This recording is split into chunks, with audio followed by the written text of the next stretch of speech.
I'm hooking us together. Hello there, I'll be your instructor for today, and I welcome you to another episode of Boss Builds, guides for fun and alternative playstyles. Today's build relies heavily on the auto-aim method of aiming. By pushing the lock-on range to its limit, you can apply pressure to foes from great distances and support teammates from unexpected locations. This build is suited for those who wish to fully understand the auto-aim mechanic, as it has an array of strengths and weaknesses which are distinct from manual aiming. Here's the weapon and skill loadout for this build.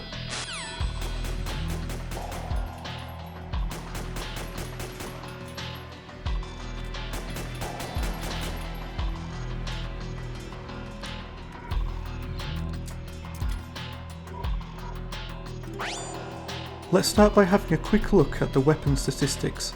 At first blush, it's hard to tell the difference between submachine guns. The true draw of the SMG weapon type is revealed by using the M4 Custom as a benchmark to measure against. Now this is telling a different story. The P90's damage values are inferior on all fronts. The per bullet recoil is misleading here also, as the P90 has a much higher rate of fire than the M4. Couple this with its inferior recoil recovery makes this near useless at full auto fire. So why are SMGs used? Two main reasons. They have the best walking and running recoil modifier, coupled with a lack of movement speed penalty. This means whilst assault rifles need to stop moving to shoot accurately, SMGs can strafe fire with very little impact on their bullet spread. Finally, we have this absolutely ridiculous lock-on range. While the damage of an SMG torso shot is low, it is still guaranteed damage. A long-range cattle prod can herd your foes and pull their attention in ways an instant headshot cannot. With clever timing and a tenacious presence, you can keep enemies out of effective contribution longer than a quick death and respawn can achieve.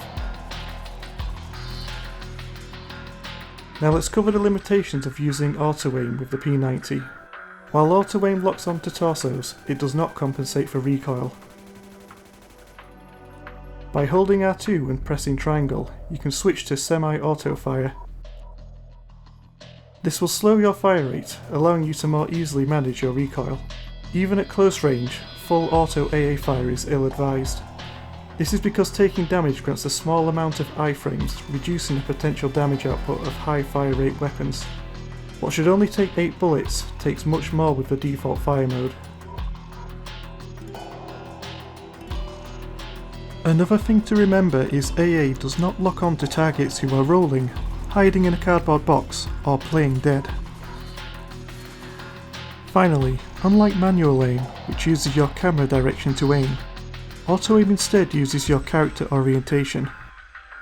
This can take some getting used to, and good practice is to start running toward your target before aiming.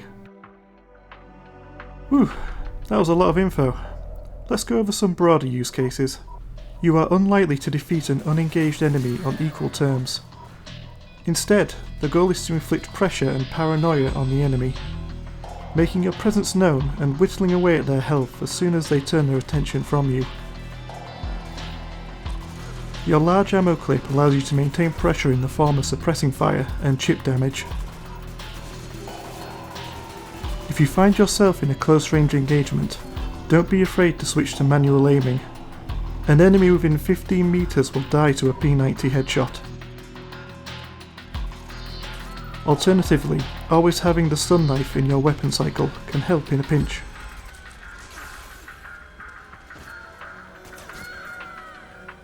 Stun grenades used sparingly can catch an opposition off guard, blinding and deafening multiple targets long enough for you to fire them down.